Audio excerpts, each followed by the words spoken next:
Welcome back. तो देखिए ये वाली वीडियो में यहाँ पे देखेंगे हम आज का इन्वायरमेंटल साइंस का पेपर क्लास 12 के लिए। एंड यहाँ पे जो सीरीज़ है मेरे पास it is Y series year.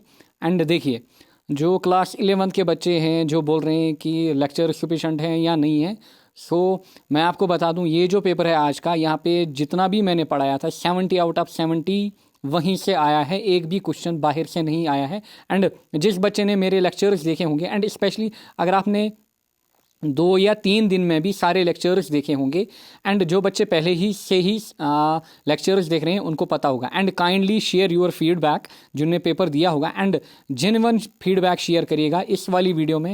Year and noise pollution इस प्ले लिस्ट में जाइएगा, इन्वायरमेंट वाला प्ले लिस्ट जहाँ से आपने वीडियोज़ देखें, एंड पहला ही लेक्चर जो हमारा है इसी में अपना फीडबैक शेयर करिएगा, क्योंकि नए साल जब और बच्चे आएंगे उनको पता चलेगा। नाउ देखिए पहला ही क्वेश्चन देखिए, ईजिली सभी से ये बन पाया होगा जिन्होंने लेक्चर्स देखे होंगे।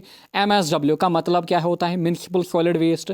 कल ही मैंने आपको ये क्वेश्चन कराया था। सैनिटरी लैंड फिलिंग से हमारा जो कंटेमिनेटेड लिक्विड निकलता है उसको हम क्या बोलते हैं? Leachate. Solid waste management rules कब नोटिफाई किए गए थे, किस साल में? 2016 में। Then sacred groves is an example of in situ and ex situ, मैंने आपको एक्सप्लेन करके दिखाया था, या फिर ऑब्जेक्टिव्स में भी कल मैंने आपको कराया था। इन सीटू अगेन यहाँ पे करेक्ट रहेगा। Then core buffer and management zones are the part of, किसका पार्ट होते हैं? बायोस्फीयर रिजर्व्स का।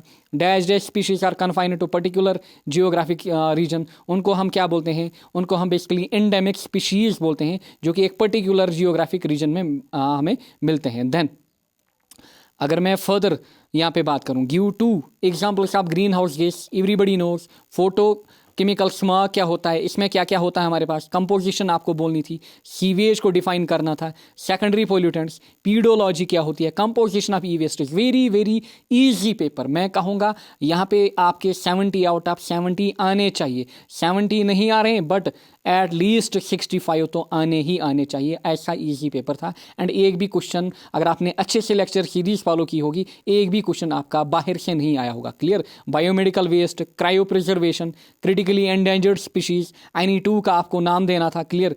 ग्लोबल वार्मिंग के cause, environment impact statement, then EPA act, इसको क्यों अम्ब्रेला लेजिस्लेशन बोला जाता है, प्रोजेक्ट स्क्रीनिंग के बारे में थोड़ा बहुत बोलिए। अच्छा, how can you control air pollution by electrostatic precipitator, BOD को एक्सप्लेन करिए। What does an increased BOD in a water body reflect? BOD increase, बार बार मैं बोल रहा था, BOD इंक्रीज मतलब बॉडी का DO डिक्रीज, DO डिक्रीज मतलब pollution levels will be high, pollution levels will be high, so pollution ज़्यादा होगा वाटर बॉडी का। What is the soil pollution? How is soil pollution caused? Main components of solid waste management, hotspots of biodiversity, greenhouse effect, then impact of acid rain, steps towards achieving sustainable development, silent features of air pollution act, अच्छा, importance of EIA, then long questions अगर आप देखोगे, different process of controlling gaseous pollutants, source and impacts of noise pollution, eutrophication क्या होती है, कैसे ये effect करती है वाटर बॉडीज को, मैरीन पोल्यूशन के cause and consequence.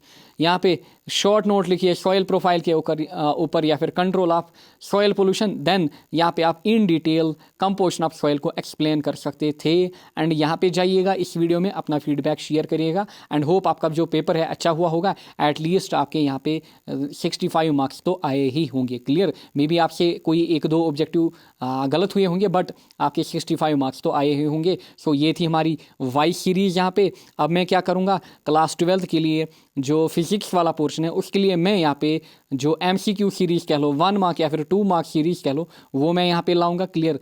May be आज ही शाम को आपको वीडियो मिलेगा। देन पहले मैं पेपर A लाऊंगा आपके लिए, फिर मैं पेपर B लाऊंगा।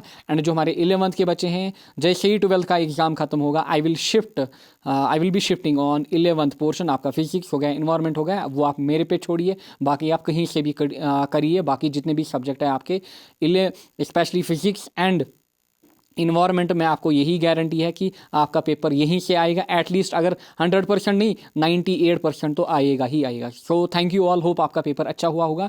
Best of luck for the upcoming papers. Thank you all.